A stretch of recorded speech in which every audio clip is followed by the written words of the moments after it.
कुंडली क्या करती है, जो हमारे प्लैनेट्स होते हैं जो हमें मिले हमारे जन्म के समय, जिस प्लैनेट के जो भी हमारी कुंडली बनती है वो हमारे प्रारब्ध होते हैं, यानी कि पूर्व जन्म में आप कुछ करके आए थे जो इस जन्म में आपकी कुंडली बन चुकी है, वो प्लैनेट उस हाउस में आपके रहते हैं।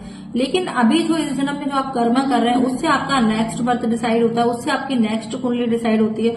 तो जो पहले करके आए ना उसकी वजह से आज आप भुगत रहे हैं, जो भी अच्छा या बुरा जो भी है ना। कहते हैं ना कई बार हम लोग कि कई लोग बहुत बुरे होते हैं फिर भी उनके पास इतना सारा पैसा, उनके पास इतनी तरक्की हो रही है उनकी लाइफ में, उनके साथ सब कुछ अच्छा आ रहा है, लेकिन वो उनका प्रारब्ध था। और जिस दिन उनका वो प्रारब्ध उतने टाइम के लिए उनका जो ग्रह का टाइम है वो खत्म होगा ना, उसके बाद उन्होंने जो बुरे कर्म इस जन्म में किए ना उसका रिजल्ट भी उनको इसी जन्म में मिल जाता है। तो तब जब तक समय सही चल रहा है तब तक वो खूब एंजॉय कर ले, मजे कर ले, सब कुछ करें।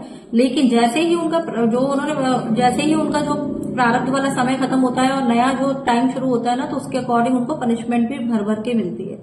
आपने देखा भी होगा ऐसा। Thank you.